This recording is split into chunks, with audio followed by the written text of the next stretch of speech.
We need to stand up for justice. And the only reason I'm here today is so that we can get the perspective, and I want to reframe the narrative that has been butchered by media outlets, specifically Western media outlets. I want to raise with you some arguments, some thought experiments, and a few major key points to help you reframe the narrative.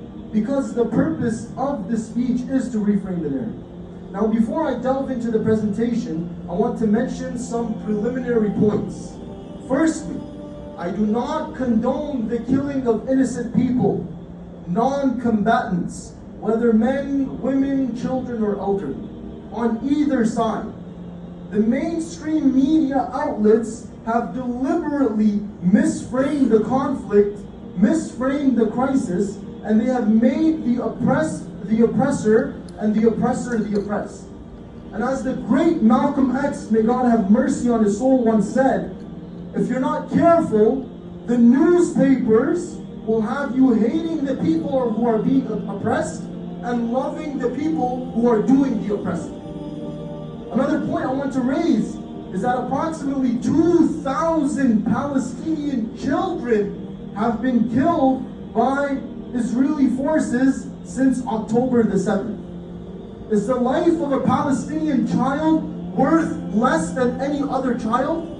Why isn't there an outcry from the Western media outlets when over 2,000 Palestinian children have been slaughtered since October 7th? And this is not when this crisis began. And I want to refute some false arguments. I want to refute a mainstream argument in media, and that is that a certain party, for example Hamas, has to be condemned with no condemnation of Israel's crimes, of the crimes of the IDF.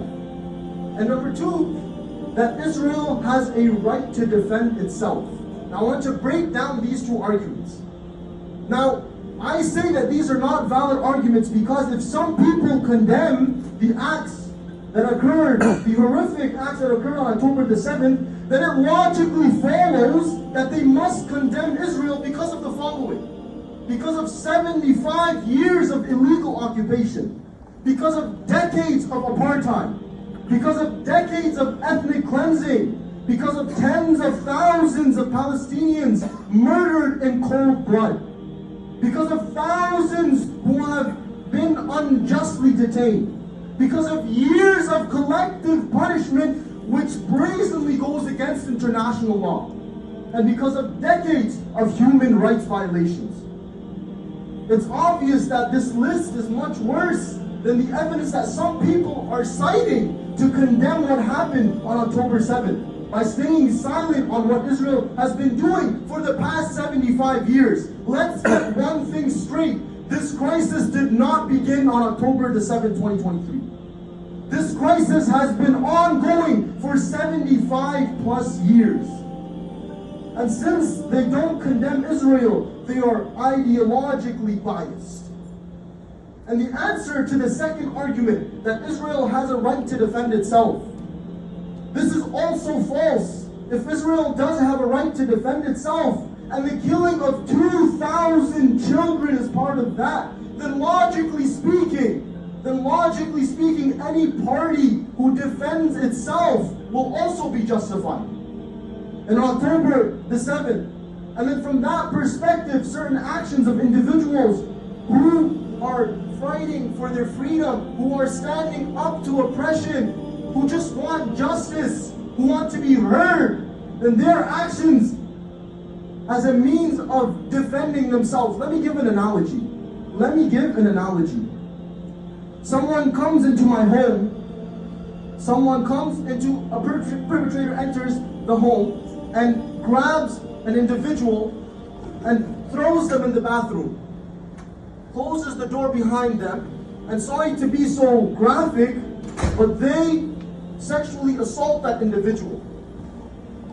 And after they sexually assault that individual, they go outside and they murder family members of that individual, They sit on their couch and they enjoy the food of that individual. They open the fridge and they help themselves to everything and anything in that fridge. And then all of a sudden, the person who has been sexually assaulted in the bathroom comes out and tries to defend himself or herself and tries to attack.